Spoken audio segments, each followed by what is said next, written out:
राजा परीक्षित द्वारा पूछे गए प्रश्न यजोवाचर ब्रह्मणा चोदितो ब्रह्मन गुणाख्यानिगुणश्च अस्मे यस्मे यथा प्राह नारदो देव दर्शनः। एक शब्दार्थ राजा परीक्षित ने शुकदेव गोस्वामी से पूछा कि नारद मुनि ने, जिनके श्रोता श्री ब्रह्मा द्वारा उपदेशित भाग्यशाली श्रोता हैं, किस प्रकार निर्गुण भगवान दिव्य गुणों का वर्णन किया और वे किन किन के समक्ष बोले। तात्पर्य, देवर्षि नारद को सीधे ब्रह्मा जी ने उपदेश दिया था। ब्रह्मा को भी परमेश्वर ने स्वयं उपदेश दिया था, अतः नारद द्वारा विविध शिष्यों को दिए गए उपदेश स्वयं परमेश्वर द्वारा प्रदत्त उपदेशों के तुल्य हैं। वैदिक ज्ञान को समझने की यही विधि है। यह शिष्य परंपरा द्वारा भगवान से प्राप्त होकर अवरोही क्रम से सारे विश्व में फैलता है, किंतु मानसिक चिंतकों से वैदिक ज्ञान प्राप्त करने का अवसर ही नहीं आता। अतः नारद मुनि जहाँ कहीं भी जाते हैं, ईश्वर का प्रतिनिधित्व करते हैं और उनका प्राकट्य परमेश्वर के ही समान उत्तम होता है। इसी प्रकार जो शिष्य परंपरा दिव्य उपदेश का कड़ाई से अनुसरण करती है, वही प्रामाणिक होती है। और इन प्रामाणिक गुरुओं की परीक्षा यह है कि प्रारंभ में भगवान ने अपने भक्तों को जो उपदेश दिया था और अब शिष्य परंपरा में जो उपदेश दिया जाता है, उसमें कोई अंतर नहीं होना चाहिए। नारद मुनि ने भगवान के दिव्य ज्ञान को जिस प्रकार वितरित किया, उसका वर्णन बाद के स्कंधों में किया जाएगा। ऐसा भी प्रतीत हो सकता है कि भौतिक सृष्टि के पूर्व भी भगवान का अस्तित्व था, फलत उनके दिव्य नाम, गुण इत्यादि किसी भौतिक गुण को सूचित करने वाले नहीं हैं। अतः जब भी भगवान को अगुण कहा जाता है, तो इसका अभिप्राय यह नहीं होता कि वे गुण रहित हैं, वरन यह कि उनमें सतो, रजो या तमोगुण जैसे भौतिक गुण नहीं पाए जाते जो बद्ध जीवों में पाए जाते हैं। समस्त भौतिक अवधारणाओं से परे होने के कारण ही उन्हें अगुण कहा जाता है। एतदु वेदितुमिच्छता तमतिव ततत विदावर हरेरद्भुत वीर्यस्य कथा लोक सुमडिला। दो शब्दार्थ राजा ने कहा, मैं जानने का इच्छुक हूँ। अद्भुत शक्तियों से संपन्न भगवान से संबंधित कथाएं निश्चय ही समस्त लोकों के प्राणियों के लिए शुभ हैं। तात्पर्य, श्रीमद्भागवत परमेश्वर की लीलाओं के वर्णनों से भरा पड़ा है और प्रत्येक लोक में निवास करने वाले जीवों के लिए मंगलकारी है। जो इसे संप्रदाय विशेष से संबंधित मान बैठता है, वह निश्चित रूप से भ्रम में रहता है। श्रीमद्भागवत भगवान के समस्त भक्तों के लिए अत्यंत प्रिय शाख है, लेकिन अभक्तों के लिए भी यह कल्याणप्रद है, क्योंकि इसके अनुसार भौतिक शक्ति के चक्कर में पड़े हुए अभक्त लोग भी चंगुल से छूट जाते हैं, यदि वे श्रद्धा तथा मनोयोग से शिष्य परंपरा के समुचित स्रोत से श्रीमद्भागवत की कथा को सुनते हैं। कथ्यस महाभाग यथाहम खिलात्मनि कृष्णे निवेशनी सद्यद मनस्तेक्षे कलेवरम। 3 शब्दार्थ है परम भाग्यशाली शुकदेव गोस्वामी, आप मुझे कृपा करके श्रीमद्भागवत सुनाते रहें, जिससे मैं अपना मन परमात्मा भगवान श्री कृष्ण में स्थिर कर सकूं और इस प्रकार भौतिक गुणों से सर्वथा मुक्त होकर अपना यह शरीर त्याग सकूं। तात्पर्य, श्रीमद्भागवत में वर्णित कथा में पूर्ण रूप से तन्मय होने का अर्थ है परमात्मा श्री कृष्ण के साथ निरंतर साहचर्य, और ऐसे साहचर्य का अर्थ होता है भौतिक गुणों से मुक्त हो जाना। भगवान श्री कृष्ण सूर्य के समान है और भौतिक कलमश अंधकार के तुल्य है। जिस प्रकार सूर्य की उपस्थिति में अंधकार हट जाता है, उसी प्रकार भगवान श्री कृष्ण का निरंतर साहचर्य भौतिक गुणों के कलमश को दूर करने वाला है। भौतिक गुणों का कलमश बार बार जन्म तथा मृत्यु का कारण है और भौतिक गुणों से मुक्ति गुणातीत सत्वर होना है। मुक्ति के इस रहस्य को जान लेने के कारण महाराज परीक्षित को अब आत्मा साक्षात्कार हो चुका था, क्योंकि श्री शुकदेव गोस्वामी ने राजा को बता दिया था कि परम सिद्धि तो मृत्यु के समय नारायण के स्मरण में निहित है। महाराज परीक्षित को 7 दिनों के पश्चात शरीर त्याग करना था, अतः उन्होंने श्रीमद्भागवत की कथा के माध्यम से भगवान का स्मरण करते रहने और इस प्रकार भगवान श्री कृष्ण के समक्ष पुनर्तः सचेष्ट रहकर शरीर त्यागने का निश्चय किया। जो लोग वृत्तिक रूप में श्रीमद्भागवत सुनते हैं, उन सुनना महाराज परीक्षित के दिव्य श्रवण करने से भिन्न होता है। महाराज परीक्षित को परम सत्य रूप भगवान श्री कृष्ण का साक्षात्कार हो चुका था। सकौम भौतिकतावादी मुक्त आत्मा नहीं होता, वह श्रीमद्भागवत को सुनकर कोई भौतिक लाभ उठाना चाहता है। निस्संदेह ऐसे श्रोता वृत्तिक काचक से श्रीमद्भागवत सुनकर कुछ यथेष्ट भौतिक लाभ उठा सकते हैं, किंतु इसका यह अर्थ नहीं है कि 1 सप्ताह तक श्रीमद्भागवत का कृत्रिम श्रवण करना महाराज परीक्षित द्वारा श्रवण करने के समान लाभदायक है। विचारवान व्यक्ति का कर्तव्य है कि वह आत्म साक्षात्कार प्राप्त व्यक्ति से श्रीमद्भागवत सुने और वृत्तिक लोगों के द्वारा ठगा न जाए। मनुष्य को चाहिए कि वह जीवन के अंतिम समय तक इसी प्रकार श्रीमद्भागवत सुनता रहे, जिससे वास्तव में भगवान की दिव्य संगति प्राप्त हो सके और इस प्रकार मुक्त हो सके। यद्यपि महाराज परीक्षित ने अपना राज्य तथा परिवार, जो भौतिकतावाद के सर्वाकर्षक अंग हैं, पहले ही त्याग दिए थे, किंतु तो भी वे अपने भौतिक शरीर के प्रति सचेत थे। वे भगवान की निरंतर संगति द्वारा ऐसे बंधन से भी मुक्त होना चाह रहे थे। शृण्वत श्रद्धया नित्यम गुणतश्च स्वचेष्टितम कालीन नादीर्घेण भगवान विशते हृदय। 4 शब्दार्थ जो लोग नियमित रूप से श्रीमद्भागवत सुनते हैं और इसे अत्यंत गंभीरतापूर्वक ग्रहण करते हैं, उनके हृदय में अल्प समय में ही भगवान श्री कृष्ण प्रकट हो जाते हैं। तात्पर्य, सस्ते भक्त या भग्रस्त भक्त आवश्यक योग्यताएं न होते हुए भी भगवान को साक्षात देखने के लिए बहुत अधिक लालयित रहते हैं। ऐसे निम्न कोटि के भक्तों को यह जान लेना चाहिए कि भौतिक आसक्ति तथा भगवान का साक्षात्कार एक साथ नहीं रह सकते। यह ऐसी यांत्रिक प्रक्रिया नहीं है कि परमेश्वर भागवत वाचक निम्न कोटि के भौतिकतावादी छद्मय भक्तों के लिए यह कार्य कर सकें। ये पेशेवर लोग ऐसा करने में अक्षम हैं, क्योंकि न तो उन्हें आत्म साक्षात्कार हुआ रहता है और न ही श्रोताओं की मुक्ति में उनकी कोई अभिरुचि होती है। वे तो अपनी गृहस्थी बनाए रखकर अपने पेशे से कुछ भौतिक लाभ उठाने में रुचि रखते हैं। महाराज परीक्षित को केवल 7 दिन जीवित रहना था, किंतु दूसरों के हित में वे स्वतः बताते हैं कि लोग श्रीमद् भागवत को नित्य अपने प्रयास से तथा भक्तिपूर्वक सुने। इससे हृदय के भीतर श्री कृष्ण का शीघ्र दर्शन करने में उन्हें सहायता मिलेगी। किंतु छद्य भक्त अपनी सनक के अनुसार भगवान का दर्शन करने का बहुत इच्छुक रहता है। वह श्रीमद् भागवत को नित्य सुनने के लिए न तो कोई प्रयास करता है और न ही भौतिक लाभ की इच्छा से विरक्त हो पाता है। यह महाराज परीक्षित जैसे अधिकारी द्वारा संस्तुत विधि नहीं है जिन्होंने श्रीमद् भागवत सुनकर उससे लाभ उठाया। प्रविष्ट कर्ण रंश्रेण स्वाना भाव सरोरुहम धुनोति शमलम कृष्ण सलिल्स्य यथा शरद। 5 शब्दार्थ।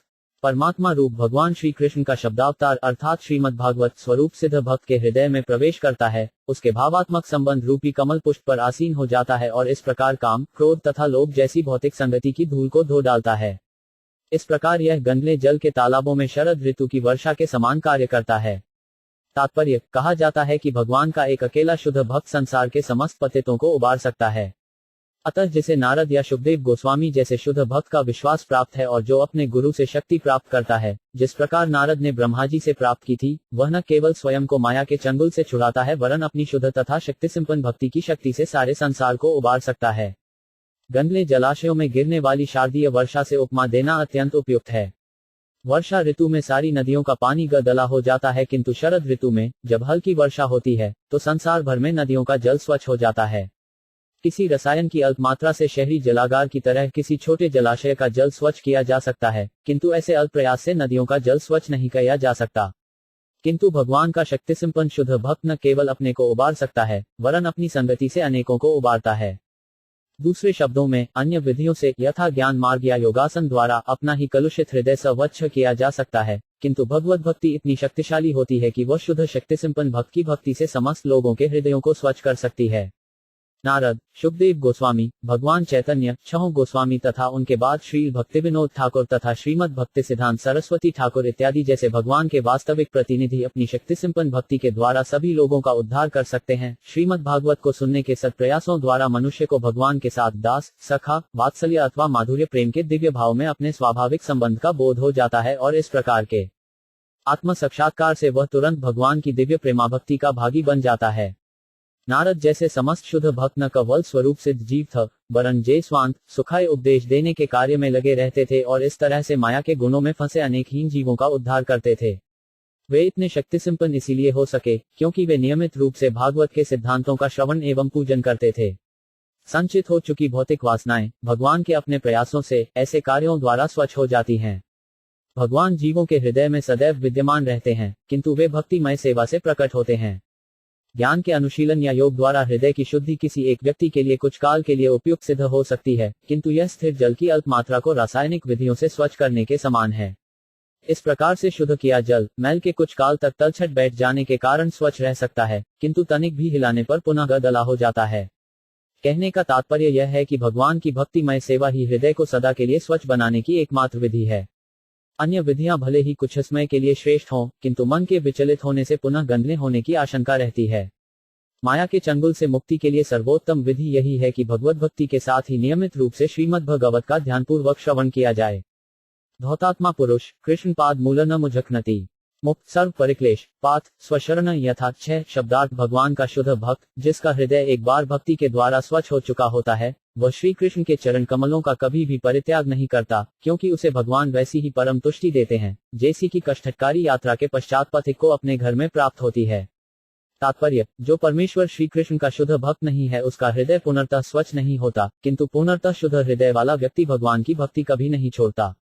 ब्रह्मा जी ने नारद को श्रीमद् भागवत का उपदेश देते समय जैसा आदेश दिया था, उस प्रकार की भक्ति का पालन करने में कभी कभी उपदेश कार्य में लगे हुए भगवान के प्रतिनिधि को अनेक तथाकथित कठिनाइयों का सामना करना पड़ता है। जगाई तथा माधाई नामक 2 पतितों का उद्धार करते समय श्री नित्यानंद के साथ ऐसा ही हुआ। इसी प्रकार अविश्वासियों द्वारा जीसस क्राइस्ट को क्रूस पर चढ़ा दिया गया, किंतु उपदेशक भक्त ऐसे कष्टों को, जो ऊपर से बहुत घोर दिखते हैं, सहर्ष सहन कर लेते हैं, क्योंकि ऐसे कार्यों से भगवान प्रसन्न हो जाते हैं जिससे भक्तों को दिव्य आनंद प्राप्त होता है। यद्यपि प्रहमद महाराज को घोर यातनाएं सहनी पड़ी, तो भी उन्होंने भगवान के चरण कमलों को विस्मृत नहीं किया। इसका एकमात्र कारण यह है कि शुद्ध भक्त का हृदय इतना पवित्र होता है कि वह किसी भी स्थिति में भगवान कृष्ण की शरण का परित्याग नहीं कर सकता। ऐसी सेवा में कोई स्वार्थ निहित नहीं रहता। ज्ञानियों को ज्ञान का अनुशीलन अथवा रोगियों को शारीरिक आसन का अंततः परित्याग करना होता है, किंतु भक्त भगवान की भक्ति नहीं छोड़ सकता, क्योंकि उसे गुरु से इसका आदेश प्राप्त हुआ होता है। नारद तथा नित्यानंद प्रभु जैसे शुद्ध भक्त गुरु की आज्ञा को प्राणाधार मानते हैं। वे अपने भविष्य की तनिक भी परवाह नहीं करते। वे इस मामले को बहुत गंभीरता से लेते हैं, क्योंकि यह आदेश भगवान के प्रतिनिधि से या स्वयं भगवान से प्राप्त हुआ होता है। यहाँ पर दिया गया उदाहरण अत्यंत उपयुक्त है। पथिक यात्री धन कमाने के लिए घर छोड़कर दूर दूर के देशों को जाता है। कभी वह वन से होकर जाता है, तो कभी समुद्र से होकर या कभी कभी पर्वतों की चोटियों से होकर जाता है। निस्संदेह ऐसे अपरिचित स्थानों में जाने पर पथिक को अनेक कष्ट मिलते हैं, किंतु ये सारे कष्ट उस क्षण कम हो जाते हैं जब वह अपने परिवार का स्मरण करता है, और फिर जब वह घर लौट आता है तो मार्ग के सारे कष्टों को भूल जाता है। भगवान का शुद्ध भक्त भगवान के साथ पारिवारिक रूप में बंधा होता है, अतः वह अपने कर्तव्य को बिना रुके प्रेमपूर्वक निभाता रहता है। यदद्धाप्तहानुदय धातुभिः यच्छया हेतुना वा भवन्तो जानते यथात् साथ पदार्थ है विद्वान ब्राह्मण, दिव्य आत्मा भौतिक देह से पृथक है, तो फिर क्या उसे आत्मा को किसी कारणवश या अकस्मात ही देह की प्राप्ति होती है? आपको यह ज्ञात है, अतः कृपा करके मुझे समझाइए। तात्पर्य: विशिष्ट भक्त होने के कारण महाराज परीक्षित शिष्य परंपरा से ब्रह्मा जी के प्रतिनिधि द्वारा श्रीमद् भागवत सुनने के महत्व की पुष्टि से ही संतुष्ट नहीं होते, वरन वे श्रीमद् भागवत के दार्शनिक आधार को भी स्थापित करना चाहते हैं। श्रीमद् भागवत पूर्ण पुरुषोत्तम भगवान विषयक तत्व ज्ञान है, अतः किसी जिज्ञासु के मन में इसके विषय में जितने भी प्रश्न उठें, उनका स्पष्टीकरण प्रामाणिक कथनों के द्वारा होना चाहिए। भक्तिमय सेवा के पथ का पथिक ईश्वर तथा जीव विषयक सारी जिज्ञासाएं अपने गुरु के समक्ष रख सकता है। भगवद गीता के साथ ही साथ श्रीमद् भागवत से यह स्पष्ट है कि भगवान तथा जीव गुणात्मक रूप से एक हैं। भौतिक संसार में बद्ध अवस्था में होने के कारण जीव भौतिक शरीर का निरंतर देहांतरण करता हुआ अनेक योनियों में जाता रहता है, किंतु भगवान के अंश द्वारा शरीर धारण करने के कारण कौन कौन से हैं? महाराज परीक्षित आत्म साक्षात्कार के पथ तथा भगवान की भक्ति में अग्रसर होने वाले समस्त वर्गों के प्राणियों के हेतु इस महत्वपूर्ण विषय के संबंध में जिज्ञासा व्यक्त कर रहे हैं। अप्रत्यक्ष रूप से इसकी पुष्टि होती है कि परमात्मा शरीर को इस प्रकार बदलता नहीं रहता। आध्यात्मिक दृष्टि से वह पूर्ण है और बद्ध जीवों के विपरीत उसके शरीर तथा आत्मा में कोई अंतर नहीं होता। मुक्त जीव जो सदैव भगवान के साथ रहते हैं, भगवान के ही समान होते हैं। केवल वे बद्ध जीव अपना शरीर बदलते हैं, जो मुक्ति की प्रतीक्षा में हैं, किंतु यह क्रिया सर्वप्रथम किस प्रकार प्रारंभ हुई? भक्ति योग में प्रथम सोपान गुरु की शरण ग्रहण करना और फिर भक्ति के विषय में गुरु से जिज्ञासा करना है। ऐसी जिज्ञासा अनिवार्य है, जिससे भक्ति मार्ग में होने वाले समस्त प्रकार के अपराधों के प्रति निष्वेषता बनी रहे। महाराज परीक्षित की भांति भक्ति में स्थित होते हुए भी भक्त को आत्मसिद्ध गुरु से इसके विषय में जिज्ञासा करनी चाहिए। दूसरे शब्दों में, गुरु को भी अत्यंत सक्षम एवं पारंगत होना चाहिए, जिससे वह भक्तों की इन समस्त जिज्ञासाओं को शमित कर सके। अतः जो प्रामाणिक शास्त्रों में दक्ष न हो और इन संगत जिज्ञासाओं का उत्तर देने में समर्थ न हो, उसे भौतिक लाभ के लिए गुरु बनने का स्वांग नहीं करना चाहिए। जो शिष्य का उद्धार करने में असमर्थ हो, उसका गुरु बनना है। आसीद यदुद्रात पदालोक संस्थान लक्षणम यान्यम वे पुरुष यताव्यवे पृथक तावांसाविति प्रोक्त संस्थाव्यवानिव 8 शब्दार्थ। यदि पूर्ण पुरुषोत्तम भगवान, जिनके उदर से कमलनाल बाहर निकला है, अपने माप के अनुसार विराट शरीर धारण कर सकते हैं, तो फिर भगवान के शरीर तथा सामान्य जीवात्माओं के शरीर में कौन सा विशेष अंतर है? तात्पर्य: यहाँ यह ध्यान देने की बात है कि महाराज परीक्षित कितनी बुद्धिमानी से भगवान के दिव्य शरीर के विषय में ज्ञान प्राप्त करने के लिए अपने गुरु से प्रश्न करते हैं। इसके पूर्व कई बार कहा जा चुका है कि भगवान ने कारणोदक्षाय विष्णु के सहर्ष विराट शरीर धारण किया, जिनके रोमकूपों से असंख्य ब्रह्मांड उत्पन्न हुए। गर्भोत्क्षाय विष्णु के शरीर से निकले कमलनाल के शीर्ष पर कमल पुष्प होता है, जिससे ब्रह्मा उत्पन्न होते हैं। निस्संदेह भौतिक संसार को रचना के समय भगवान विराट शरीर धारण करते हैं, और जब आत्माएं भी आवश्यकतानुसार लघु या दीर्घ शरीर प्राप्त करती हैं। उदाहरणार्थ, हाथी को आवश्यकतानुसार विशाल देह प्राप्त होती है और चींटी को अपनी आवश्यकता के अनुसार लघु देह मिलती है। इसी तरह यदि भगवान ब्रह्मांडों या किसी ब्रह्मांड के लोकों को समाहित करने के लिए विराट शरीर धारण करते हैं, तो आवश्यकतानुसार किसी विशेष प्रकार के शरीर को धारण करने के नियम में कोई अंतर नहीं पड़ता। जीव तथा ईश्वर को केवल शरीर के आकार प्रमाप के कारण पर विभेदित नहीं किया जा सकता। अतः इसका उत्तर इस पर निर्भर करता है कि भगवान के शरीर का सामान्य जीव के शरीर की तुलना में विशिष्ट महत्व क्या है। अज सृजति भूतानि भूतात्मा यदनुग्रह दैश्य यन तद्गूप नाभि पदा समुद्भव नौ शब्दार्थ ब्रह्माजी जो किसी भौतिक स्रोत से नहीं अपितु भगवान की नाभि से प्रकट होने वाले कमल के फूल से उत्पन्न हुए हैं, वे उन सबके सृष्टा हैं जो इस संसार में जन्म लेते हैं। निस्संदेह भगवत कृपा से ही ब्रह्माजी भगवान स्वरूप को देख सके। तात्पर्य, ब्रह्मा प्रथम सजीव प्राणी हैं जो अज कहलाते हैं क्योंकि उन्होंने भौतिक संसार में उत्पन्न किसी माता के गर्भ से जन्म नहीं लिया। वे भगवान के कमल पुष्प के शारीरिक विस्तार से सीधे प्रकट हुए थे। इस प्रकार यह स्पष्ट नहीं हो पाता कि भगवान तथा ब्रह्मा के शरीर एक ही तरह के हैं या भिन्न भिन्न। इसे भी अच्छी तरह समझ लेना होगा। किंतु एक बात जो निश्चित है वह यह है कि ब्रह्माजी श्री भगवान की कृपा पर पुनर्तः आश्रित थे, क्योंकि जन्म के पश्चात वे भगवान को कृपा से ही जीवों को उत्पन्न कर सके थे और भगवान का दर्शन कर सके थे। किंतु उन्होंने भगवान के जिस रूप को देखा था वह ब्रह्मा जैसे गुण वाला था या नहीं, यह चकराने वाला प्रश्न है। इसीलिए महाराज परीक्षित इसके उत्तर को श्री शुकदेव गोस्वामी से स्पष्ट कर लेना चाहते थे। स चापि यत्र पुरुषो विश्वस्थित्युद्वाप्यय मुक्त्वात् माया माहेश शेते सर्व गुहाशय 10 शब्दार्थ कृपया उन भगवान के विषय में भी बताएं जो प्रत्येक हृदय में परमात्मा और समस्त शक्तियों के स्वामी के रूप में स्थित हैं, किंतु जिनकी बहिरंगा शक्ति उनका स्पर्श तक नहीं कर पाती। तात्पर्य, निश्चित रूप से ब्रह्मा ने भगवान के जिस रूप को देखा था वह दिव्य रहा होगा, अन्यथा वे बिना स्पर्श किए सूचनात्मक शक्ति पर किस प्रकार निर्भर रहे होते। ऐसा ज्ञात है कि वही पुरुष प्रत्येक जीवात्मा के हृदय में स्थित है।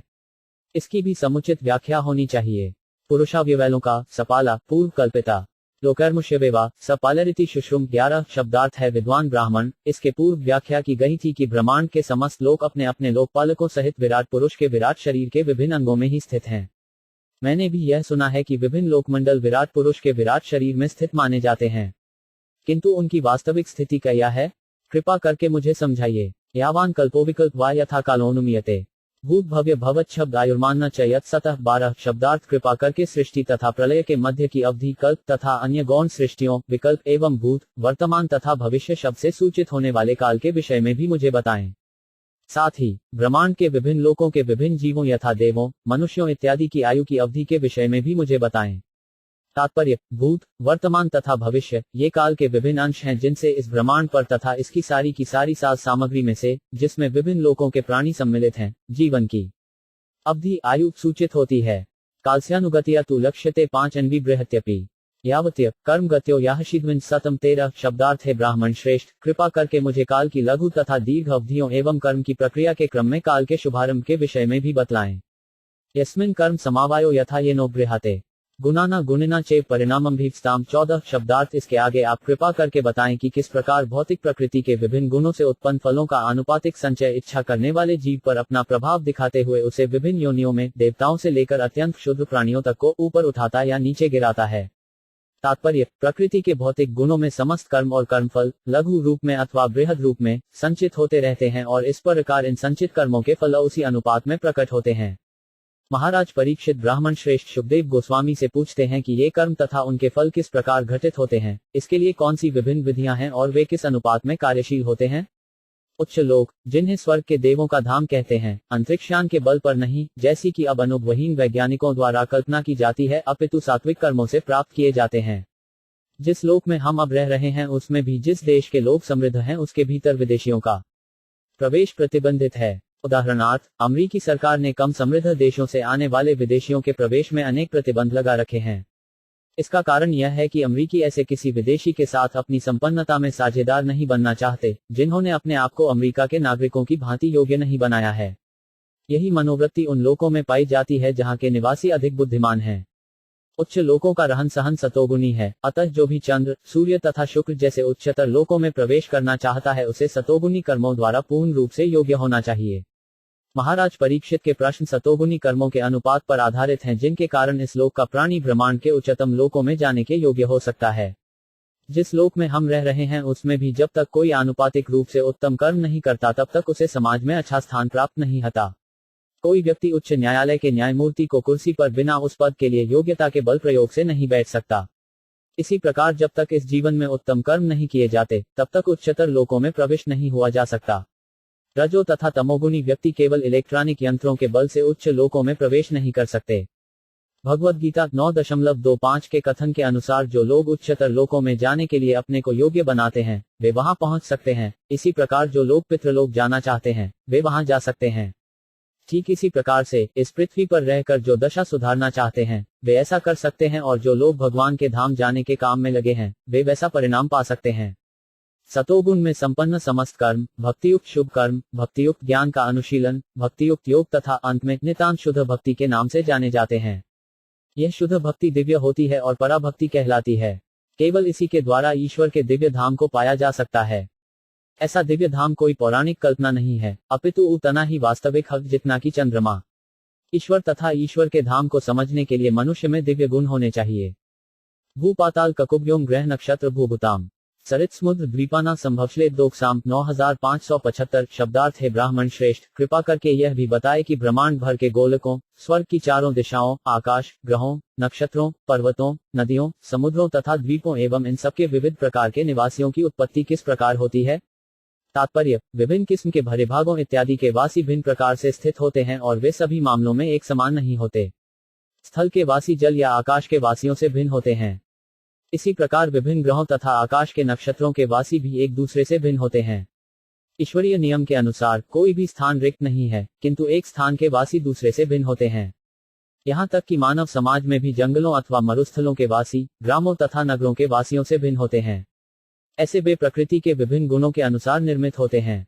प्रकृति के नियमों का यह समंजन अंधाधुंध नहीं होता। इस व्यवस्था के पीछे विशाल आयोजन होता है। महाराज परीक्षित इन सब बातों को प्रामाणिक रीति से महामुनि श्री शुकदेव गोस्वामी से जानने की प्रार्थना करते हैं। प्रमाणमंड कोशस्य बाह्याभ्यंतर भेदता महता चानुचरितम वर्णाश्रम विनिश्चय 16 शब्दार्थ। साथ ही कृपा करके ब्रह्मांड के बाहरी तथा भीतरी विशिष्ट विभागों, महापुरुषों के चरित्र तथा कार्यों और विभिन्न वर्णों एवं जीवन के चारों आश्रमों के वर्णीकरण का भी वर्णन करें। तात्पर्य, महाराज परीक्षित भगवान श्री कृष्ण के विलक्षण भक्त हैं, अतः वे भगवान की सृष्टि को संपूर्ण महत्ता को जानने के इच्छुक हैं। वे ब्रह्मांड के आंतरिक तथा बाहरी अवकाश के विषय में जानना चाहते हैं। ज्ञान के वास्तविक खोजी के लिए इस विषय में पूरी तरह जानना सर्वथा उपयुक्त है। जिनका यह मत है कि भगवत भक्त मात्र भावनाओं से संतुष्ट हो जाते हैं, वे महाराज परीक्षित की जिज्ञासाओं से यह देख सकते हैं कि विशुद्ध भक्त वस्तुओं को पूरी तरह जानने के लिए कितने उत्सुक रहते हैं। आधुनिक विज्ञानी जब ब्रह्मांड अंतरिक्ष के आंतरिक अवकाश के विषय में जान पाने में अक्षम है, तो फिर ब्रह्मांड को आच्छादित करने वाले अंतरिक्ष अवकाश के विषय में क्या कहा जा सकता है। महाराज परीक्षित मात्र भौतिक ज्ञान से तुष्ट होने वाले नहीं हैं। वे भगवत भक्तों या महापुरुषों के चरित्र तथा कार्यों के विषय में जानने की उत्सुकता प्रकट करते हैं। भगवान की महिमा तथा उनके भक्तों की महिमा से मिलकर श्रीमद् भागवत का पूर्ण ज्ञान बना है। श्री कृष्ण ने अपनी मां को अपने मुख के भीतर सारा ब्रह्मांड दिखलाया, किंतु उनकी मां अपने पुत्र प्रेम से पूर्ण रूप से मुग्ध होने के कारण यह देखना चाह रही थी कि उन्होंने मुंह के भीतर कितनी मिट्टी खाई है। किंतु भगवत कृपा से भक्त लोग भगवान के मुख के भीतर ही ब्रह्मांड की सारी वस्तुएं देखने में सक्षम होते हैं। मानव समाज का 4 वर्णों तथा 4 आश्रमों में जैसा वैज्ञानिक विभाजन हुआ, उसके संबंध में भी यहाँ पर वैयक्तिक गुणत्व के आधार पर जिज्ञासा व्यक्त की गई है। ये 4 विभाग मनुष्य के निजी शरीर के 4 भागों के ही समान हैं। शरीर के अंग शरीर से अभिन्न होकर भी स्वयं में अंग मात्र होते हैं। चारों वर्णों तथा चारों आश्रमों की वैज्ञानिक प्रणाली की यही विशिष्टता है। मानव समाज के ऐसे वैज्ञानिक विभाजन को महत्ता भगवान की भक्ति के आनुपातिक विकास द्वारा आंकी जा सकती है। सरकारी नौकरी में रत कोई भी व्यक्ति, जिसमें राष्ट्रपति भी सम्मिलित है, संपूर्ण सरकार का अंग होता है। प्रत्येक व्यक्ति सरकारी कर्मचारी है, किंतु इनमें से कोई भी सरकार नहीं है। परमेश्वर के राज्य में जीवात्माओं की ठीक यही स्थिति है। कोई भी व्यक्ति कृत्रिम रूप से भगवान के परम पद का अधिकारी नहीं बन सकता, किंतु प्रत्येक व्यक्ति परमेश्वर की सेवा के निमित्त है। युगानि युगमाना च धर्मो यश युगे युगे अवतारानुचरितम यदाश्चर्यत्मन हरे। 17 शब्दार्थ। कृपा करके सृष्टि के विभिन्न युगों तथा उन सबकी अवधियों का वर्णन कीजिए। मुझे विभिन्न युगों में भगवान विभिन्न अवतारों के कार्यकलापों के विषय में भी बताइए। तात्पर्य, भगवान श्री कृष्ण आदि भगवान हैं और परमेश्वर के समस्त अवतार उनसे अभिन्न होते हुए भी उन्हीं से उद्भूत हैं। महाराज परीक्षित ने परम विद्वान एवं महामुनि शुकदेव गोस्वामी से ऐसे अवतारों के कार्यकलापों के विषय में पूछा जिससे भगवान के अवतार की पुष्टि प्रामाणिक शास्त्रों में उल्लिखित उनके कार्यकलापों के आधार पर की जा सके। महाराज परीक्षित सामान्य मनुष्य की विचारधारा में बहकर भगवान के अवतार को आसानी से स्वीकार करने वाले जीव न थे, अपितु वे वैदिक साहित्य में वर्णित और श्री शुकदेव गोस्वामी जैसे आचार्य द्वारा पुष्ट लक्षणों के आधार पर ही उसे स्वीकार करना चाहते थे। भगवान अपनी अंतरंगा शक्ति से प्राकृतिक नियमों की किसी अनिवार्यता के बिना अवतरित होते हैं, फलत उनके कार्यकलाप भी असामान्य होते हैं। भगवान के विशिष्ट कार्यकलाप उल्लिखित हैं और हमें यह जान लेना होगा कि भगवान के कार्यकलाप तथा स्वयं भगवान एक हैं, क्योंकि वे परम स्तर पर स्थित हैं। अतः भगवान के कार्यकलापों के विषय में सुनने का अर्थ है भगवान की प्रत्यक्ष संगति करना, और भगवान की प्रत्यक्ष संगति का अर्थ है भौतिक कल्मश से इसकी विवेचना शुद्धि। इसकी विवेचना हम पिछले खंड में कर चुके हैं। नृणा साधारणो धर्मः सविशेषश्च याहशयः श्रेणीना राजशीना च धर्मः कृच्छेषु जीवितम। 18 शब्दार्थ। कृपा करके यह भी बताइए कि मानव समाज के सामान्य धार्मिक संपर्क सूत्र क्या हो, धर्म में उनके विशिष्ट कर्तव्य क्या हो, सामाजिक व्यवस्था तथा प्रशासकीय राजकीय व्यवस्था का वर्गीकरण तथा विपत्तिग्रस्त मनुष्य का धर्म क्या हो। तात्पर्य, मनुष्यों की सभी श्रेणियों का, चाहे वे कोई या कुछ भी हो, सामान्य धर्म भक्तिमय सेवा है। यहाँ तक कि भगवत भक्ति में पशुओं को भी सम्मिलित किया जा सकता है, और इसका सर्वोत्कृष्ट उदाहरण भगवान श्री राम के भक्त बजरंगबली या हनुमान जी द्वारा प्रस्तुत हुआ है। हम पहले ही कह चुके हैं कि यदि भगवान के असली भक्त का पथ प्रदर्शन प्राप्त हो, तो आदिवासी तथा मानवभक्षी लोग भी भगवान की भक्ति में लग सकते हैं। स्कंद पुराण में एक कथा है कि एक बहेलिया श्री नारद मुनि के प्रभाव से किस प्रकार भगवान का भक्त बन गया। अतः भगवत भक्ति प्रत्येक जीव द्वारा समान रूप से भोग्य है। विभिन्न देशों में विभिन्न सांस्कृतिक परिस्थितियों में जो धार्मिक लगाव होता है, वह स्पष्टतः मानव का सामान्य धर्म नहीं है, अपितु मूल सिद्धांत भक्तिमय सेवा है। यदि कोई धर्म परमेश्वर की श्रेष्ठता को स्वीकार नहीं भी करता तो भी किसी विशेष नेता द्वारा निर्दिष्ट अनुशासनिक नियमों का पालन करना होता है। धार्मिक संप्रदाय का ऐसा नेता कभी भी सर्वश्रेष्ठ नहीं होता, क्योंकि ऐसा नेता अपने पद पर किसी तपस्या के माध्यम से आता है। किंतु नेता बनने के लिए भगवान को ऐसे अनुशासनिक कार्य नहीं करने पड़ते, जैसा कि हम भगवान श्री कृष्ण के क्रियाकलापों में देखते हैं। समाज की जातियों तथा आश्रमों के कर्तव्य जीविका के नियमों पर आधारित होते हुए भक्ति सिद्धांतों पर भी निर्भर करते हैं। भगवद्गीता में कहा गया है कि मनुष्य अपने कर्मों के फल को भगवान की भक्ति में अर्पित करने मात्र से जीवन की परम सिद्धि प्राप्त कर सकता है। भगवान को भक्ति करने वाला कभी कष्ट नहीं भोगता, अतः आपद धर्म का कोई प्रश्न ही नहीं उठता। जैसा कि परम अधिकारी श्री सुखदेव गोस्वामी द्वारा इस ग्रंथ में बताया जाएगा, भगवत भक्ति के अतिरिक्त कोई अन्य धर्म नहीं है, भले ही वह विभिन्न रूपों में प्रकट क्यों न हो। तत्वाना परिसख्यान्न लक्षण हेतु लक्षणम पुरुषाराधन विधियों से आध्यात्मिकश्च। 19 शब्दार्थ। कृपा करके सृष्टि के तत्वमूलक सिद्धांतों, इन सिद्धांतों की संख्या, इनके कारणों तथा इनके विकास और इनके साथ साथ भक्ति की विधि तथा योग शक्तियों की विधि के विषय में भी बताइए। योगेश्वरैश्वर्य गतिर्भर्स्तु योगी नाम वेदोपवेद धर्माणाम इतिहास पुराण्यो। 20 शब्दार्थ। महान योगियों के आश्रय क्या हैं और उनकी परम गति क्या है। पूर्ण योगी किस प्रकार सूक्ष्म शरीर से विरक्त होता है। इतिहास की शाखाओं तथा पूरक पुराणों समेत वैदिक साहित्य का मूलभूत ज्ञान क्या है। तात्पर्य, योगेश्वर 8 प्रकार की सिद्धियां प्रदर्शित कर सकता है, जिनमें परमाणु से भी सूक्ष्म बनना या पंख से भी हल्का होना, इच्छानुसार वस्तु को प्राप्त करना और जहां भी इच्छा हो चले जाना, आकाश में किसी लोक का निर्माण करना इत्यादि कृत्य सम्मिलित हैं। ऐसे अनेक योगेश्वर हैं जो ऐसी भिन्न भिन्न सिद्धियों में दक्ष होते हैं, किंतु इनमें से सर्वश्रेष्ठ हैं शिवजी। शिवजी सर्वश्रेष्ठ योगी हैं और सामान्य जीवों सब कहीं बढ़कर अद्भुत कार्य करने वाले हैं। भगवत भक्त योग शक्तियों का प्रत्यक्ष रूप से अभ्यास नहीं करते, किंतु भगवत कृपा से वे दुर्वासा मुनि जैसे महान योगेश्वर को परास्त कर सकते हैं, जो महाराज अम्बरीश से झगड़ा मोल लेकर उन्हें अपनी योग शक्ति की अद्भुत उपलब्धियां दिखाना चाहते थे। महाराज अम्बरीश भगवान के शुद्ध भक्त थे, अतः भगवान ने अम्बरीश महाराज द्वारा किसी प्रयास के बिना ही उन्हें योगेश्वर दुर्वासा मुनि के रोष से बचा लिया और मुनि को राजा से क्षमा मांगनी पड़ी। इसी प्रकार जब द्रौपदी को कुरु लोग मिलकर भरी सभा में नग्न करके देखना चाह रहे थे, तो भगवान ने इस संकट की घड़ी में अशेष साड़ी प्रदान करके रक्षा की थी, और द्रौपदी को तो किसी योग शक्ति का ज्ञान भी नहीं था। अतः भगवान की असीम शक्ति के बल पर भक्त भी योगेश्वर होते हैं। ठीक उसी तरह जिस प्रकार बालक अपने माता पिता की शक्ति से शक्तिशाली बनता है, वे किसी कृत्रिम उपाय से अपनी रक्षा नहीं करते, किंतु माता पिता के अनुग्रह से बच जाते हैं। महाराज परीक्षित ने ब्राह्मण श्रेष्ठ सुखदेव गोस्वामी से ऐसे महान योगियों के परम गंतव्य के विषय में, अथवा वे जिस प्रकार अपने प्रयासों से या भगवत कृपा से ऐसी अद्वितीय शक्तियां प्राप्त करते हैं, उसके विषय में भी प्रश्न किए। उन्होंने सूक्ष्म तथा स्थूल भौतिक शरीर से उनकी विरक्ति के विषय में भी प्रश्न किए। उन्होंने वैदिक ज्ञान के सार के विषय में भी जिज्ञासा प्रकट की। जैसा कि भगवद गीता 15.15 में कहा गया है, समस्त वेदों का सार पूर्ण पुरुषोत्तम भगवान को जानना और इस प्रकार भगवान का दिव्यरूप प्रिय दास बनना है। संप्लव सर्वभूतानैन विक्रम प्रतिष्ठिक्रम इष्टापूत से काम्याना त्रिवर्गश्चर्यो विधि। 21 शब्दार्थ। कृपा करके मुझे बताइए कि जीवों की उत्पत्ति, पालन और उनका संहार किस प्रकार होता है। भगवान की भक्तिमय सेवा करने से जो लाभ तथा हानियां होती हैं, उन्हें भी समझाइए। वैदिक अनुष्ठान तथा उपवैदिक धार्मिक कृत्यों के आदेश क्या हैं। धर्म, अर्थ तथा काम के साधनों की विधियां क्या हैं।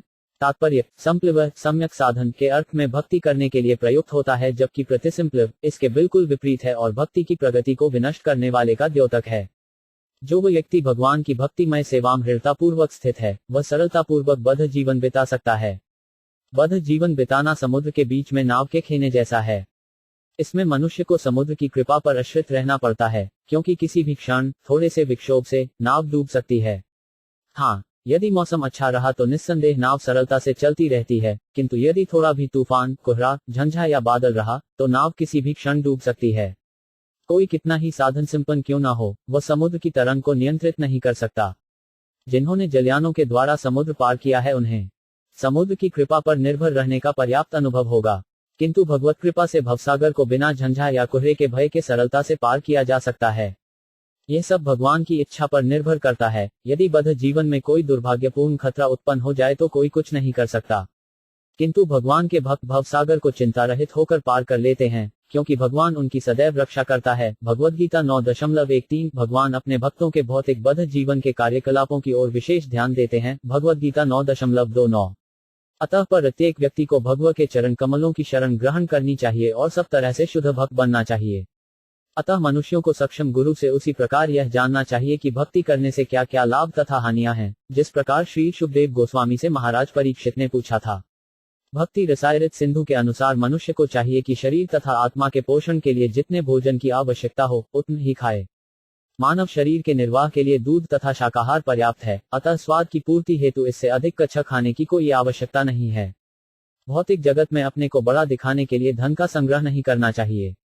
ईमानदारी के साथ अपनी जीविका सुगमता से चलानी चाहिए, क्योंकि जोड़ तोड़ से समाज में बड़ा आदमी बनने की अपेक्षा ईमानदारी से कुली बनकर रहना श्रेयस्कर है। यदि कोई ईमानदारी से विश्व का सबसे बड़ा धनी पुरुष बनता है तो कोई हर्ज नहीं, परंतु केवल धन संग्रह के लिए जीविका कमाते समय ईमान बेचना उचित नहीं। इस प्रकार का प्रयत्न भक्ति में बाधक है। मनुष्य को उलझुलू नहीं बदलना चाहिए, प्रलाप नहीं करना चाहिए। भक्त का कार्य तो भगवान की कृपा प्राप्त करना है। अतः भक्त को सदैव ईश्वर की अद्भुत सृष्टि के लिए उनकी महिमा का वर्णन करना चाहिए। भक्त को ईश्वर की सृष्टि को यह कहकर नहीं नकारना चाहिए कि यह संसार झूठा असत्य है। यह संसार असत्य नहीं है। वस्तुतः हमें अपने पालन के लिए इस संसार से अनेक वस्तुएं ग्रहण करनी होती हैं, अतः हम यह कैसे कह सकते हैं कि यह संसार असत्य है? इसी प्रकार हम यह कैसे कह सकते हैं कि ईश्वर का कोई रूप नहीं है?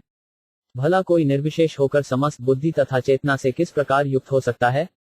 अतः शुद्ध भक्त के जानने के लिए अनेक बातें हैं और उन्हें शुकदेव गोस्वामी जैसे प्रामाणिक महापुरुष से सीखना चाहिए। भक्तिमय सेवा करने के लिए उपयुक्त परिस्थिति यही है कि ईश्वर की सेवा अत्यंत उत्साह के साथ की जाए। भगवान ने अपने श्री चैतन्य महाप्रभु रूप में यह चाहा है कि सारे संसार के कोने कोने में भक्ति संप्रदाय का प्रचार किया जाए। अतः शुद्ध भक्त का परम कर्तव्य है कि जहां तक संभव हो वह इस आदेश को पूरा करे। प्रत्येक भक्त को न केवल दैनिक भक्ति अनुष्ठानों के प्रति उत्साह होना चाहिए, अपितु भगवान चैतन्य के पद चिन्हों का अनुसरण करते हुए संप्रदाय का शांतिपूर्वक प्रचार करना चाहिए। यदि उसे ऊपरी तौर पर इसमें सफलता नहीं मिलती तो उसे अपने कर्तव्य से विमुख नहीं होना चाहिए। शुद्ध भक्त के लिए सफलता असफलता का कोई अर्थ नहीं होता, क्योंकि वह युद्ध भूमि में सैनिक के समान होता है। भक्तिमय सेवा को विचारधारा का प्रचार ठीक कुछ वैसा ही है जैसे कि भौतिक जीवन के विरुद्ध युद्ध की घोषणा करना। भौतिकतावादी कई प्रकार के हैं, यथा सकौमकर्मी, ज्ञानी, चमत्कारी, योगी इत्यादि जैसे और भी। वे सभी ईश्वर के अस्तित्व के विरोधी हैं। वे अपने को ही ईश्वर घोषित करते हैं, भले ही वे पग पग पर प्रत्येक कार्य के लिए ईश्वर की कृपा पर आश्रित क्यों न रहें। अतः शुद्ध भक्त को चाहिए कि इन नास्तिकों के गिरोहों का साथ न दे। भगवान का सबल भक्त अभक्तों के ऐसे नास्तिकतावादी प्रचार से कभी गुमराह नहीं होता, किंतु नवदीक्षित भक्त को इनसे बहुत सतर्क रहना चाहिए। भक्त को प्रामाणिक गुरु के पथ प्रदर्शन में ठीक से भक्ति करनी चाहिए, मात्र औपचारिकताओं से नहीं चिपके रहना चाहिए। प्रामाणिक गुरु के निर्देशन में यह देखना चाहिए कि कितनी भक्तिमय सेवा की जा रही है, मात्र अनुष्ठान के संबंध में नहीं। भक्त को किसी वस्तु के पीछे नहीं दौड़ना चाहिए, वरन भगवान की इच्छा से जो प्राप्त हो उसी से संतुष्ट रहना चाहिए। भक्तिमय जीवन का यही सिद्धांत होना चाहिए। ऐसे सभी सिद्धांत शुकदेव गोस्वामी जैसे गुरु के निर्देशन में सरलता से सीखे जा सकते हैं। महाराज परीक्षित ने शुकदेव जी से ठीक ही पूछा और मनुष्य को उनके इस उदाहरण का अनुकरण करना चाहिए। महाराज परीक्षित ने संसार की उत्पत्ति, पालन तथा संहार, वैदिक अनुष्ठानों की विधि तथा पुराणों एवं महाभारत जैसे उपवेदों वर्णित पवित्र कार्यों के करने की विधि के विषय में पूछा। जैसे कि पहले व्याख्या की जा चुकी है, महाभारत प्राचीन भारत का इतिहास है और पुराण भी वैसे ही हैं। पुण्य कार्यों का उल्लेख उपवेदोपनिषदों में हुआ है और इनमें सामान्य जनता को जल उपलब्ध कराने के लिए तालाब तथा कुएं खोदने जैसे कार्य सम्मिलित हैं। सड़कों के किनारे वृक्ष लगाना, मंदिर तथा ईश्वर की पूजा के स्थल बनवाना, निर्धनों को अन्न देने के लिए दान केंद्र खोलना तथा इसी प्रकार के अन्य कार्य यूर्त कहलाते हैं। इसी प्रकार राजा ने सभी के लाभ और इंद्रिय तुष्टि के लिए प्राकृतिक इच्छाओं की पूर्ति की विधि के विषय में जानने की भी जिज्ञासा प्रकट को। यो वानुशायिना सर्ग पाषंडस्य च संभव आत्मनो बंध मोक्षोच्चर व्यवस्थान स्वरूपत। 22 शब्दार्थ। कृपया यह भी समझाएं कि भगवान के शरीर में समाहित जीव किस प्रकार उत्पन्न होते हैं और पाखंडी जन किस तरह इस संसार में प्रकट होते हैं। यह भी बताएं कि किस प्रकार अबद्ध जीवात्माएं विद्यमान रहती हैं। तात्पर्य: भगवान के प्रगतिशील भक्त को प्रामाणिक गुरु से पूछना चाहिए कि सृष्टि के समय भगवान के शरीर में समाहित जीवात्माएं किस प्रकार वापस आती हैं। जीवात्माएं दो प्रकार की होती हैं, नित्यमुक्त जीव तथा नित्यबद्ध जीव। नित्यबद्ध जीव के भी दो प्रकार हैं, आज्ञाकारी तथा अवज्ञाकारी। आज्ञाकारी जीव के पुनः दो भेद हैं, भक्त तथा चिंतक। चिंतक भगवान के शरीर से तादात्म्य चाहते हैं, जबकि भक्त अपनी पृथक सत्ता बनाए रखकर भगवान की सेवा में निरंतर लगे रहना चाहते हैं। ऐसे भक्त जो पूर्ण रूप से शुद्ध नहीं होते तथा ज्ञानमार्गी दार्शनिक अगली सृष्टि में और अधिक शुद्धिकरण के लिए पुनः बद्ध हो जाते हैं। ऐसे बद्ध जीव भगवान की भक्ति में प्रगति के साथ मुक्त हो जाते हैं। महाराज परीक्षित ने ये सारे प्रश्न अपने गुरु से पूछे जिससे वह तत्व ज्ञान में निष्णात हो सकें।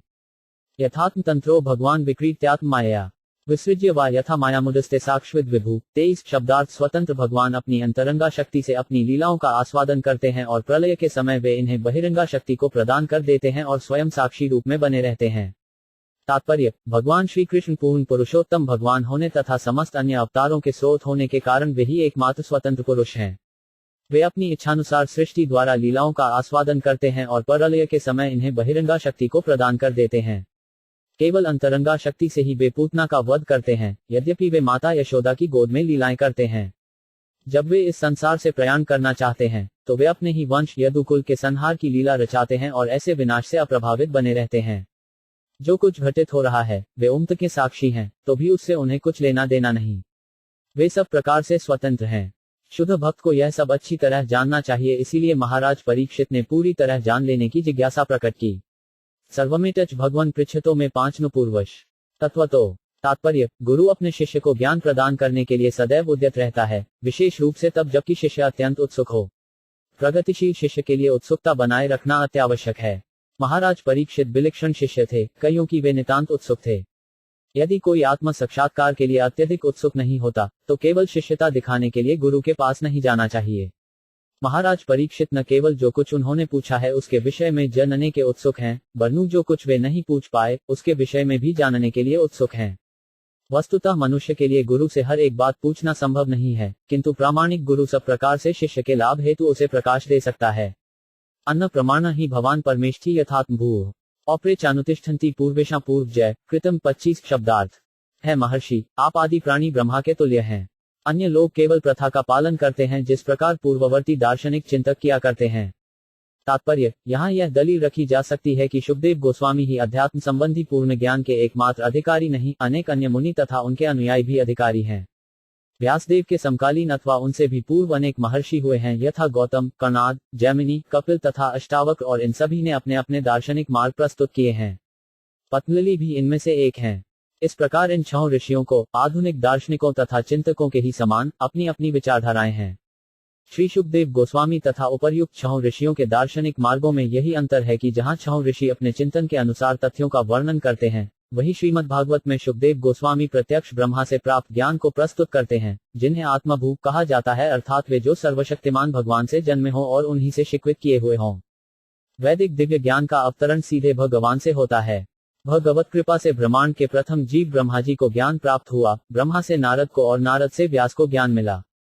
शुकदेव गोस्वामी ने इस दिव्य ज्ञान को सीधे अपने पिता व्यासदेव से प्राप्त किया। इस प्रकार शिष्य परंपरा से प्राप्त ज्ञान परिपूर्ण है। जब तक कोई शिष्य परंपरा से ज्ञान प्राप्त नहीं करता तब तक वह पूर्ण रूप से गुरु नहीं बन सकता। दिव्य ज्ञान प्राप्त करने का यही रहस्य है। भले ही उपर्युक्त 6 ऋषि महान चिंतक हों, किंतु चिंतन द्वारा प्राप्त उनका ज्ञान पूर्ण नहीं है। दार्शनिक मत पर प्रस्तुत करने में कोई ज्ञानमार्गी चाहे कितना ही पूर्ण क्यों न हो, ऐसा ज्ञान कभी भी पूर्ण नहीं होता, क्योंकि वह अपूर्ण मस्तिष्क मन को उपज होता है। ऐसे ऋषियों की भी शिष्य परंपराएं होती हैं, किंतु ये प्रामाणिक नहीं होती, क्योंकि वे स्वतंत्र पूर्ण पुरुषोत्तम भगवान नारायण से प्राप्त नहीं हैं। नारायण के अतिरिक्त कोई भी स्वतंत्र नहीं हो सकता, अतः किसी का भी ज्ञान पूर्ण नहीं है, क्योंकि हर एक का ज्ञान चलायमान मन मस्तिष्क पर आश्रित है।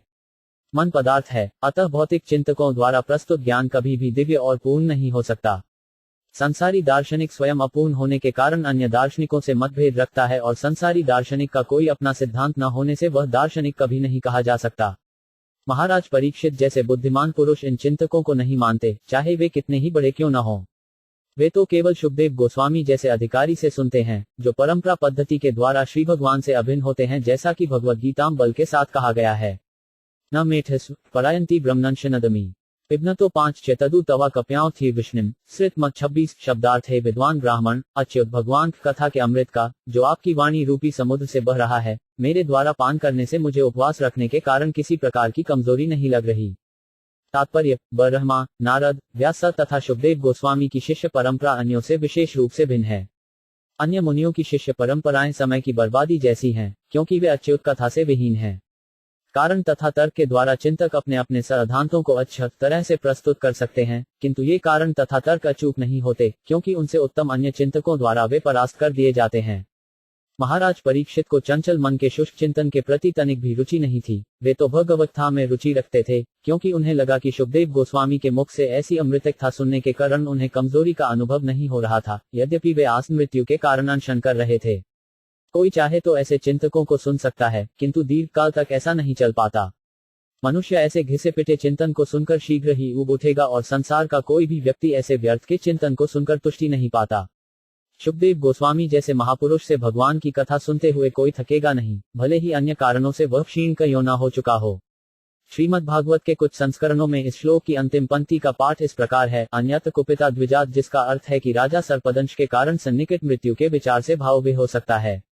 सर्प भी द्विजन्मा होता है, और इसका क्रोध अज्ञानी ब्राह्मण बालक के शाप के तुल्य माना जाता है। महाराज परीक्षित मृत्यु से बिल्कुल भयभीत नहीं थे, क्योंकि उन्हें भगवत कथा से पूर्ण रूप से प्रेरणा प्राप्त हो चुकी थी। जो अच्युत कथा में पूर्ण रूप से निमग्न रहता है, वह इस जगत में किसी से भयभीत नहीं हो सकता। यूत उवाच स उपामंत्रितों राजा कथायामिति सत्पते ब्रह्मरातो भूषण प्रीतो विष्णुरौतेन संसदीत 27 शब्दार्थ। सूत गोस्वामी ने कहा, महाराज परीक्षित द्वारा भक्तों से संबंधित भगवान श्री कृष्ण की कथाएं कहने के लिए आमंत्रित किए जाने पर शुकदेव गोस्वामी अत्यधिक प्रसन्न हुए। तात्पर्य: नियमानुसार श्रीमद् भागवत की चर्चा केवल भगवत भक्तों के बीच ही की जा सकती है। जिस प्रकार भगवद गीता की आधिकारिक व्याख्या श्री कृष्ण तथा अर्जुन क्रमशः भगवान तथा भक्त के बीच हुई, उसी प्रकार श्रीमद् भागवत, जो भगवद गीता का स्नातकोत्तर अध्ययन है, की व्याख्या शुकदेव गोस्वामी तथा महाराज परीक्षित जैसे विद्वानों तथा भक्तों के बीच हो सकती है। अन्यथा अमृत का वास्तविक स्वाद नहीं चखा जा सकता। शुकदेव गोस्वामी महाराज परीक्षित से प्रसन्न थे, क्योंकि वे भगवान की कथाएं सुनने से तनिक भी नहीं उबे थे, अपितु वे उन्हें रुचिपूर्वक अधिकाधिक सुनना चाह रहे थे। मूर्ख व्याख्याकार वृथा ही भगवद गीता तथा श्रीमद् भागवत में अपना हाथ लगाते हैं, जबकि इन विषयों तक उनकी पैठ नहीं है। अभक्तों को इन दोनों सर्वश्रेष्ठ वैदिक ग्रंथों में दखल देने से कोई लाभ नहीं मिलेगा, अतः शंकराचार्य ने श्रीमद् भागवत का भाष्य करने में हाथ नहीं लगाया। श्रीपाद शंकराचार्य ने अपने भगवद गीता के भाष्य में श्री कृष्ण को पूर्ण पुरुषोत्तम भगवान के रूप में स्वीकार किया है, किंतु बाद में उन्होंने निर्विशेषवादी दृष्टि से टीका की है। किंतु अपनी स्थिति से अवगत होते हुए उन्होंने श्रीमद् भागवत की टीका नहीं को। श्री शुकदेव गोस्वामी को श्री कृष्ण का प्रश्न प्राप्त था, देखें ब्रह्मवैवर्त पुराण, इसीलिए उन्हें ब्रह्मरात कहा गया है। श्रीमान परीक्षित महाराज को विष्णुयत कहा जाता है, कईयों की उन्हें भगवान विष्णु का संरक्षण प्राप्त था। भगवत भक्त के रूप में वे भगवान द्वारा सदैव संरक्षित रहते हैं। इस संबंध में यह भी स्पष्ट है कि विषयत को और किसी से न सुनकर ब्रह्मगत से ही श्रीमद् भागवत सुननी चाहिए, क्योंकि अन्य लोग दिव्य ज्ञान को ठीक से प्रस्तुत नहीं करते और इस तरह मूल्यवान समय को नष्ट करते हैं। प्राह भागवत नाम पुराणम ब्रह्म सम्मितम बरहाने भगवत प्रोक्त ब्रह्मकल्प उपाक्ते 28 शब्दार्थ। उन्होंने महाराज परीक्षित के प्रश्नों का उत्तर देना यह कहकर प्रारंभ किया कि इस तत्व ज्ञान को सर्वप्रथम स्वयं भगवान ने ब्रह्मा से उनके जन्म के समय कहा। श्रीमद् भागवत उपवेद है और वेदों का ही अनुकरण करता है। तात्पर्य: श्रीमद् भागवतर तत्व ज्ञान भगवान का विज्ञान है। इस महान ज्ञान को न जानने के कारण निर्विशेषवादी सदैव भगवान के सगुण रूप को ठीक से प्रस्तुत नहीं करते। श्रीमद् भागवत वेदों तथा तत्व ज्ञान का ही अनुकरण है। इस ज्ञान को सीखने के लिए मनुष्य को चाहिए कि वह श्री शुकदेव के प्रतिनिधि की शरण में जाए और महाराज परीक्षित के पद्यों का अनुसरण करे। वह अज्ञानतावश इसको व्याख्या का प्रयास करके भगवान के चरणों के प्रति अपराध न करे। अभक्तों द्वारा हानिकारक ढंग से श्रीमद् भागवत को व्याख्या किए जाने से इसको समझने में काफी अराजकता उत्पन्न हुई है। जिज्ञासु को चाहिए कि यदि वह तत्व ज्ञान जानने का इच्छुक हो तो वह इस ढंग से सतर्क रहे। परीक्षित ऋषभ पांडुनामनु पृच्छति अनुपुग्यन तत्सर्वमाख्यातुमुपचक्र में 29 शब्दार्थ उन्होंने अपने आप को राजा परीक्षित द्वारा जो कुछ पूछा गया था उसका उत्तर देने के लिए तैयार किया। महाराज परीक्षित पांडुवंश में सर्वश्रेष्ठ थे, अतः वे उचित व्यक्ति से उचित प्रश्न पूछने में समर्थ हुए। तात्पर्य, महाराज परीक्षित ने बातों को यथारूप में जानने के लिए अनेक प्रश्न पूछे जिनमें से कुछ अत्यंत उत्सुकतापूर्ण थे, किंतु गुरु के लिए आवश्यक नहीं कि वह उसी क्रम में उत्तर दे जिस क्रम में शिष्य प्रश्न पूछे। किंतु शुकदेव गोस्वामी ने अनुभवी शिक्षक होने के नाते सभी प्रश्नों का उत्तर क्रमबद्ध रीति से दिया, जिस रूप में उन्हें ये शिष्य परंपरा से प्राप्त हुए थे। उन्होंने सभी प्रश्नों के उत्तर दिए, किसी को छोड़ा नहीं। इस प्रकार श्रीमद् भागवत के द्वितीय स्कंद के अंतर्गत राजा परीक्षित द्वारा पूछे गए प्रश्न नामक अष्टम अध्याय के 30 वेदांत तात्पर्य पूर्ण हुए।